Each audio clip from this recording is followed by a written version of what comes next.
মিশরের রাজধানী কায়রোতে ডি8 সম্মেলন হয়েছে।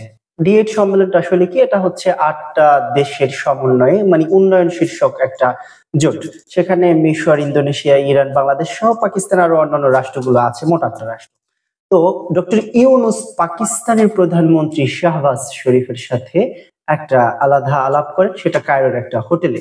সেখানে যে প্রথম বিষয়টা আসে ডক্টর ইউনূসের পক্ষ থেকে, যে ৭১ সালে যে ঘটনাগুলো আমাদের বাংলাদেশের সাথে পাকিস্তানের হয়েছে সেই বিষয়গুলোর একটা মীমাংসা। এই ক্ষেত্রে যখন উনি প্রস্তাব পেশ করলেন, শাহবাজ শরীফ বললেন যে আমরা দিল্লি চুক্তি নামে যে একটা চুক্তি ছিল পাকিস্তান, বাংলাদেশ, ভারতের সাথে, সেখানে মূলত ৭১ সালে যে যুদ্ধ বন্দী ছিল বিশেষ করে পাকিস্তানে এবং ভারতের কাছে প্রায় ১৯৫ জনের মতো ছিল, যাদের ব্যাপারে যুদ্ধাপরাধের অভিযোগ ছিল। এটার যে হস্তান্তর, যার দেশের নাগরিক তার দেশে ফিরিয়ে নেওয়ার ব্যাপারে বা যুদ্ধ পরবর্তী সমস্যা সমাধানের জন্য যে একটা চুক্তি হয়েছিল, সেই চুক্তির কথা উল্লেখ করে বললেন যে এর বাইরেও যদি নতুন করে কিছু থাকে সেটা উনি দেখবেন। তো তার পরবর্তীতে যে আলাপ হয় পাকিস্তানের সাথে বাণিজ্যিক সম্পর্ক যাতে গড়ে ওঠানো যায়, একই সাথে ডেঙ্গু সমস্যার কারণে বাংলাদেশে অনেক মানুষ মারা যাচ্ছে, সেজন্য তিনি শোক প্রকাশ করছেন। একই সাথে পাঞ্জাবে পাকিস্তানের এই সমস্যাটা কিভাবে তারা মোকাবেলা করেছিল এবং সেই যে মডেলটা সেটা বিশ্বমঞ্চে নাকি খুব ভালো প্রভাব ফেলেছে এবং প্রশংসা পেয়েছে। তো সেটা কিভাবে বাংলাদেশকে হেল্প করতে পারে সে বিষয়ে সহযোগিতা করতে শাহবাজ শরীফ রাজি। সবকিছু ঠিক আছে। এর মধ্যে আমরা জানি যে ২ বার জাহাজের মাধ্যমে সরাসরি পাকিস্তান থেকে অন্য জায়গায় যাওয়ার পথে আনলোড করেছে বাংলাদেশের বিভিন্ন প্রোডাক্ট।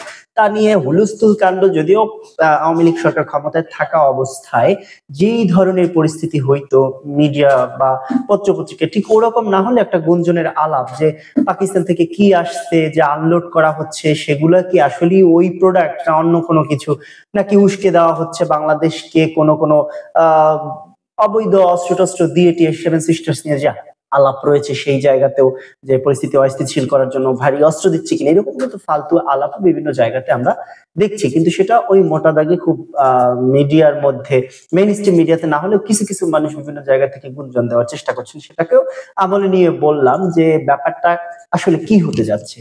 আওয়ামী লীগ সরকার পতনের পর ডক্টর ইউনূস কি অতিরিক্ত পরিমাণে পাকিস্তানপন্থী হয়ে যাচ্ছেন? ব্যাপারটা ঠিক একদমই এরকমের না, বরঞ্চ পাকিস্তানের সাথে যে স্বাভাবিক সম্পর্ক আমাদের থাকা উচিত ছিল, অন্যান্য রাষ্ট্রের সাথে যেভাবে থাকা উচিত ছিল, সেই জায়গাটা কেমন যেন মোহনীয় অবস্থায় রেখে দেওয়া হয়েছে। যে কিছু একটা ঘটলেই পাকিস্তান পাকিস্তান পাকিস্তান করে চিল্লাচিল্লির একটা ঘটনা ঘটে যেত, যে সরকার পাকিস্তানপন্থী হয়ে যাচ্ছে বা বিএনপি পাকিস্তানপন্থী বা বিএনপি জামায়াত এদের সাথে পাকিস্তানের একটা কানেক্টিভিটি দেখানোর চেষ্টা করা হচ্ছে।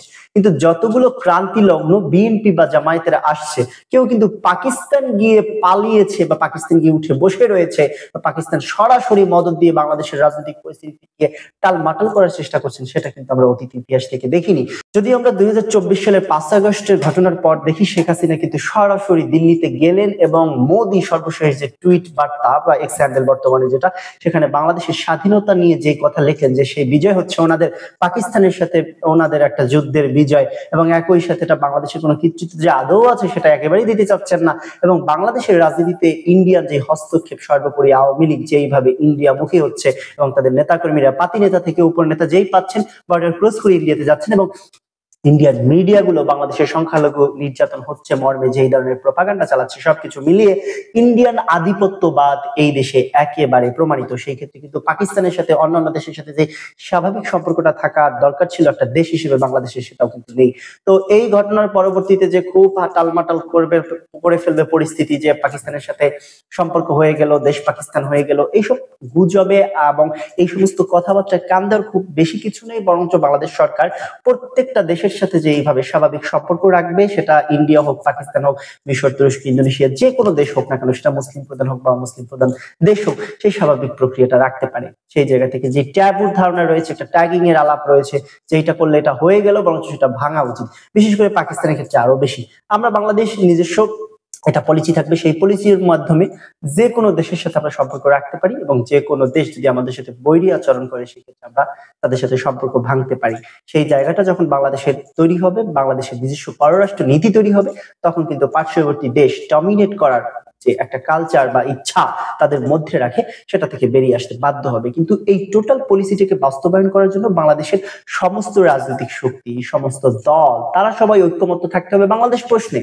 বাংলাদেশটা অন্তত সবার আগে, দেশের স্বার্থটা সবার আগে। সেখানে নিজ দলকে ক্ষমতায় আনা অথবা নিজ দলের নেত্রীকে ক্ষমতায় রাখা, যেটা আওয়ামী লীগ একদম ন্যাংটা ভাবে দেখাচ্ছে, উলঙ্গ ভাবে দেখাচ্ছে, সেই ব্যাপারটা থেকে আওয়ামী লীগের নেতাকর্মীদেরকে বেরিয়ে আসার জন্য হলেও পাকিস্তানের সাথে যে সমস্ত বিষয় আমাদের দ্বান্দ্বিক পর্যায়ে রয়েছে বা দ্বান্দ্বিক পর্যায়ে রেখে দেওয়া হয়েছে, সে বিষয়গুলো নিরসন করা দরকার। স্বাভাবিক বাণিজ্য অন্য 10টা দেশের সাথে যেভাবে হয়, সেই বাণিজ্য পাকিস্তানের সাথে আমাদের এখানে এই যে ডক্টর ইউনূসের সাথে মিটিংটা কায়রোতে হলো, সেটা নিয়ে অতিরিক্ত পরিমাণে উন্মাদনার কিছু নেই। বাংলাদেশ একটা স্বাধীন সার্বভৌম রাষ্ট্র হিসেবে অন্য একটা রাষ্ট্রের সাথে যে কোনো ধরনের সহযোগিতা চাইতেই পারে এবং সেটা নিতেই পারে।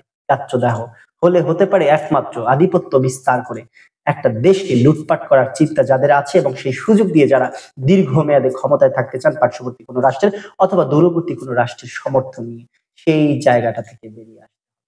পারস্পরিক সম্পর্কের ভিত্তি হবে শুধুমাত্র কে কতটুকু সম্মান, কে কতটুকু বেশি গুরুত্ব দিচ্ছেন, এবং প্রভু সেজে যে অন্যকে ডমিনেট করে, সেই জায়গাটা একদম অ্যাভয়েড করে বাংলাদেশ স্বাধীনতা সার্বভৌমত্ব ফিরিয়ে আনার জন্য, বাংলাদেশের স্বাধীনতা সার্বভৌমত্বর জায়গায় আসলে সত্যি যে বাংলাদেশ একটা স্বাধীন সার্বভৌম রাষ্ট্র, সেটা আচরণের মাধ্যমে বাংলাদেশের কর্মকর্তাদের, বাংলাদেশের যারা অথরিটি আছেন তাদের বহিষ্কৃতের সাথে প্রকাশ করতে হবে।